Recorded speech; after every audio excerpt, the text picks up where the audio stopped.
صاحب غالب کا ایک بہت پامال شعر ہے، لیکن ایک سوال کرنے والے نے اس کو ایک نئی جہت دینے کی کوشش کی ہے. جنت سے آگے کیا ہے؟ کیونکہ ایسا لگتا ہے جیسے جنت صرف انسان کی ذہنیت کے حساب سے اسے محض ایک لالچ آپ کو دیا گیا جنت ہے. کا پتہ ہو تو آگے کا پتہ ہونا ہے. دیکھ بات سے کہ جنت کی تو صرف چھوٹا سا حدود اربا ہے، ایک چھوٹا سا حدود اربا یہ ہے کہ جنت کی چوڑائی جو ہے زمین و آسمان کی لمبائی سے بھی زیادہ ہے. جنت کی چوڑائی it's a huge most galaxy جو تمام متعلقہ تمام سرزمینوں سے بڑی ہے. میں مثال کے طور پہ آپ سے کہوں ہیوج موسٹ گیلیکسی جنت کی چوڑائی آپ دیکھو. ایک گیلیکسی جو بہت ہمارے قریب ہے جسے اینڈرومیڈا کہتے ہیں، اس میں 1 خرب ستارہ ہے. اب 1 خرب ستارہ اس کے ایکسٹرنل سائڈ پہ جو نیا تھیسس ابھی آ گیا، ہر روز نئے تھیسس نکلتے ہیں کہ جتنے ستارے باہر ہوتے ہیں سینٹر آف دا سٹار میں بھی اتنے ہوتے ہیں. یعنی 2 خرب ستارے ہماری قریب ترین جو گیلیکسی ہے اینڈرومیڈا میں ہیں، اور ایسی 180 بلین گیلیکسی. 180 بلین گیلیکسی کی چوڑائی لمبائی جنت کی چوڑائی. اور یہ بھی نہیں پتا کہ خداوند کریم کے نزدیک ایک یونیورس نہیں ہے. اللہ الذی خلق 7 سماوات ومن الارض مثلہن، کہ اللہ تعالیٰ نے 7 کائناتیں بنائیں اور 7 زمینیں، ہر کائنات میں ایک زمین. اور یہ نہیں کہ وہ مردہ ہیں ہمارے ساتھ وہ جی نہیں رہے، وہ اتنی دور ہیں کہ ان کو ہماری خبر نہیں آتی، ہمیں ان کی خبر نہیں آتی.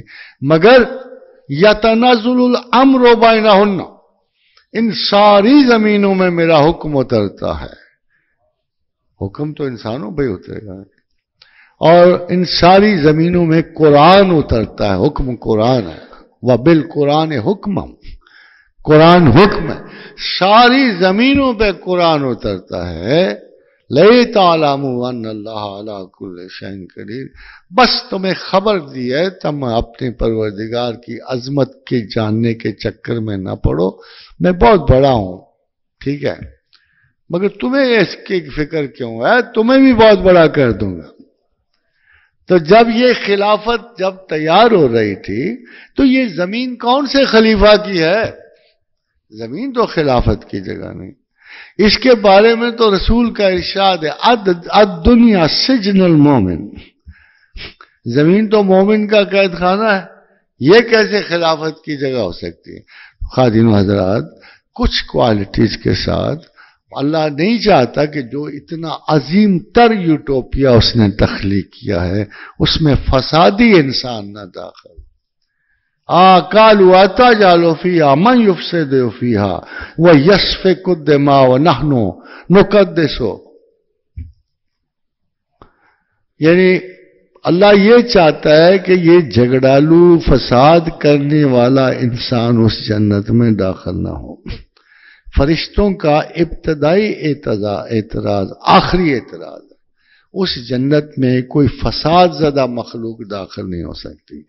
سو یہاں ہمیں ایک تائید پروردگار، ایک جو ہدایت ہے وہ لے کے نکلنا ہے. ایک یوٹوپیا کے شہری ہونے کے لیے ہم نے ایک مزاج بلڈ کرنا ہے. اس مزاج کا نام اسلام ہے. بس that's where what Muslim is, that's where he has to go and end. آپ پوچھتے ہو کرے گا کیا؟ سبحان اللہ. جب ایک گیلیکسی سے آپ کو 16 ستارے مل سکتے ہیں اینڈرومیڈا. میں تو کئی مرتبہ اللہ میں کہ چھوٹا سودا کر لے، ادھر سے دے دے، جنت نہ دے، ادھر سے ہی دے دے، 16 ستارے دے دے، عیش ہو جائے گی ہماری. تھوڑی سی صلاحیت دے دے ان کو سنوارنے کی. مگر جو خدا نے میرے لیے تیار کیا ہے وہ آپ کو پتا ہے حدیث کیا کہتی ہے کہ ایک ستارے سے ایک گھر سے دوسری گھر کا فاصلہ 500 الیکٹرک شیئرز ہیں 500 برس کے فاصلے پہ ہے. جنت میں ایک گھر دوسرے سے 500 برس کے فاصلے پہ. جنتی آپ کا خیال ہی ہے وہ پھر کیا کریں گے؟ میرا تو خیال ہے آگے ہزار سال سفر کر کے دوسروں کے گھروں تک ہی جاتے رہیں، سیر کریں گے، تعمیر کریں گے. اقبال کا بڑا اچھا شعر ہے، شاید الہامی سا شعر ہے کہ گفتند جہان ما آیا وہ تمہیں سوزت. پوچھا گیا کہ میرا جہان تجھے راس آتا ہے؟ گفتم کے نمی ساز. میرے کو چھوڑا لمحہ، یہ کیا دنیا بنا دی فضول سی. گفتم کے نمی سازت مجھے نہیں اچھا لگا. گفتند کے برہم زن، مجھے کہا گیا اس کو برباد کر، اپنا جہان آباد کر. جنت میں آپ کو یہ اختیار ہوگا. حضرت علی کرم اللہ وجہ فرماتے ہیں جنت میں ایک دکان ہے جس پہ تم جا کے شکلیں بھی بدل سکتے ہو. جو مرضی شکل اختیار کا، جو مرضی ہیرو پسند آئے، جو مرضی ہیروئن پسند آئے، جا کے آپ اپنی شکل بدل لینا وہاں پر. مگر وہاں شاید داڑھی نہیں ہوگی. سنیں گے آپ خواب میں دیکھو نا، اگر کسی کامن چھوٹے آدمی کو دیکھو نا داڑھی، تو ہمارے خواب کے جو ابن سیرین کے سمبل ہیں کہ اگر آپ سفید داڑھی دیکھو نا اپنی تو آپ کے تقوی میں اضافہ ہے. اگر کوئی جوان اپنی داڑھی سفید دیکھو تو اس کے تقوی میں اضافہ ہے. اور اگر تم اپنی داڑھی بوڑھا آدمی کالی دیکھے تو وہ فاسق ہے. یہ فرق. تو سمبل کے لحاظ سے جو آپ کے اعلیٰ ترین بزرگی کے سمبل ہیں وہ ریش و برودت کے بغیر ہوتے ہیں. یہ تو ہمارے جسمانی ایک ایسٹروجن کی وجہ سے پیدا ہوتے ہیں. جنت میں اس قسم کی کوئی نیگیٹو چیزیں نہیں ہوتی ہیں. اللہ آپ کو برکت دے، خیر و عافیت دے. اور لیٹ us all pray اس شہر کے لیے، امن کے لیے، مزید استحکام کے لیے. پروردگار عالم ہمارے بھائیوں کو بھی عزت و برکت سے نوازے اور ان کو پاکستان کی اور اس مملکت کی خدمت کے لیے مزید عزتیں بخشے. اور یا ارحم الراحمین، یا ارحم الراحمین، یا ذل جلال والاکرام، یا ذل جلال والاکرام، یا ذل جلال والاکرام.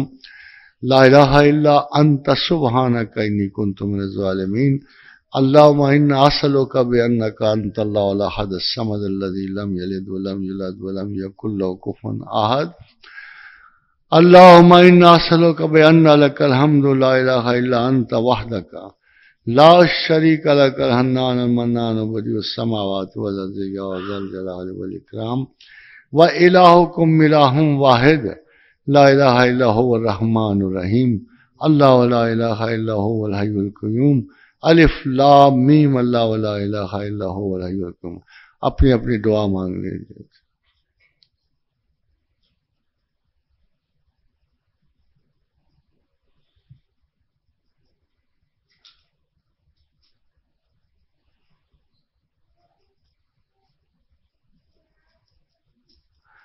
اللہم اعنا علی ذکرک و شکرک و حسن عبادتک. اللہم انا اسألک العفو والعافیۃ. اللہم آسنا عاقبتنا فی الامور کلہا واجرنا من خزی الدنیا وعذاب الآخرۃ. اللہم انا اعوذ بک من البرص والجنون والجذام وسیء الاسقام. اللہم انا نعوذ بک من شرورہم وندعو بک فی نحورہم.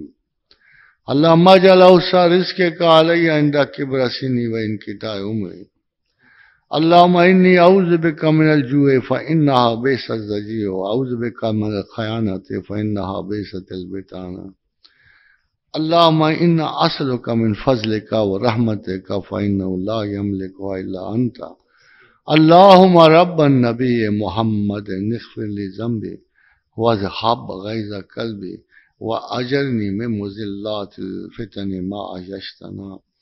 اللہم صلی علی محمد وعلی آل محمد کما صلیت علی ابراہیم وعلی آل ابراہیم انک حمید مجید.